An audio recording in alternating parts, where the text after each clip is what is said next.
Hello, dear friends. Today I will discuss a vision that happened during a state of meditation, which very well characterizes the spiritual power of those beings associated with the era of Aquarius. In many videos, I have already described visions related to the presence of extraordinarily exalted souls on our planet, our Earth, and have detailed many of their qualities. I touch on this issue very rarely. Today I will tell you the vision, with the example of which we will understand what spiritual power these extraordinary beings possess. I mentioned that the deity, known in the Hindu tradition as Shri Narayana, always has a kind of hood over his head, consisting of snakes. In the Vedic knowledge tradition, these snakes are manifestations of energy. It is believed that he has 1,000 snakes above his head. In one of the videos, I also mentioned that when his next incarnation comes to Earth, his energies will accompany him. These are the snakes that are depicted above his head. They will appear as his gaming energies, with the help of which he will showcase some of his games on the planet.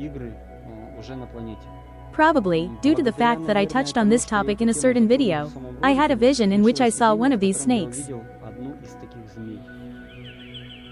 I consider it a great blessing, quite extraordinary. But the background to this vision was that my friends asked me to analyze the activities of a specific organization.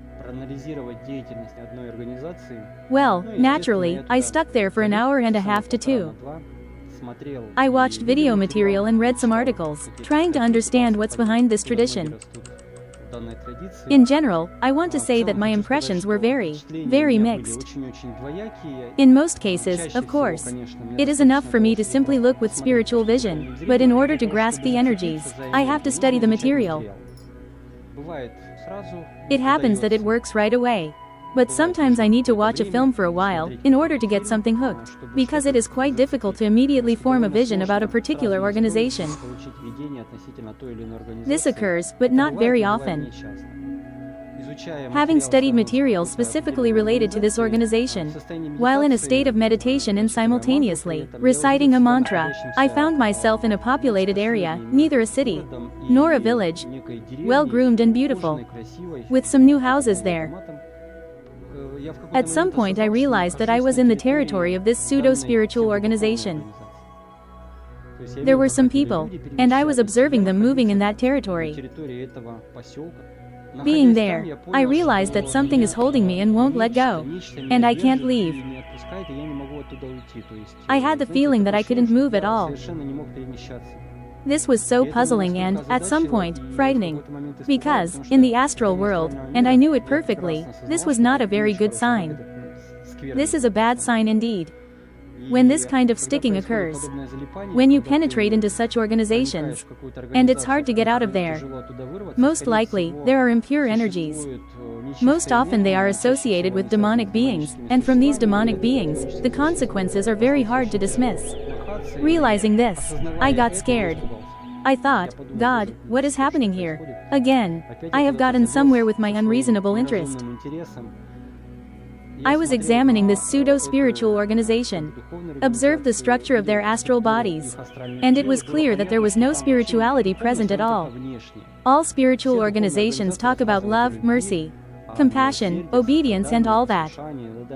And there was the same love. But it was external, somehow artificial, somehow synthetic. There was no love there. I observed their astral bodies in a spiritual realm. There was no love whatsoever. Outwardly, they imitated the quality of love. They showed concern for each other. But as such, there was neither energy of love nor energy of holiness there. In general, it was simply a rigid sect.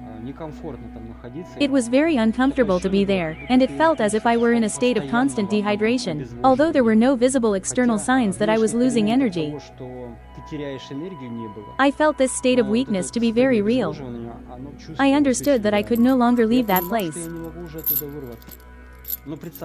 And now, imagine a moment. I was standing in the middle of this village, and, suddenly, below me, a huge snake's back was emerging. Inside, this snake consisted of golden light, but its scales were light green, and it was entirely shiny. It jumped out in such a way that I found myself on his back.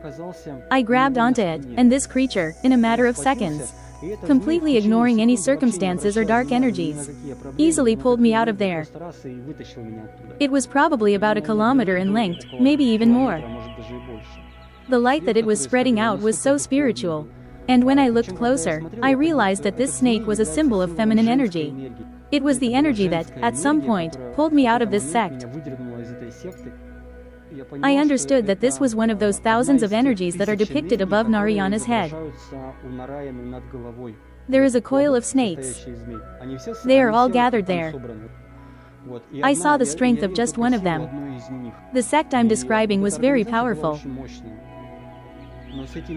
But this divine power, the divine Shakti, didn't even battle these impure energies.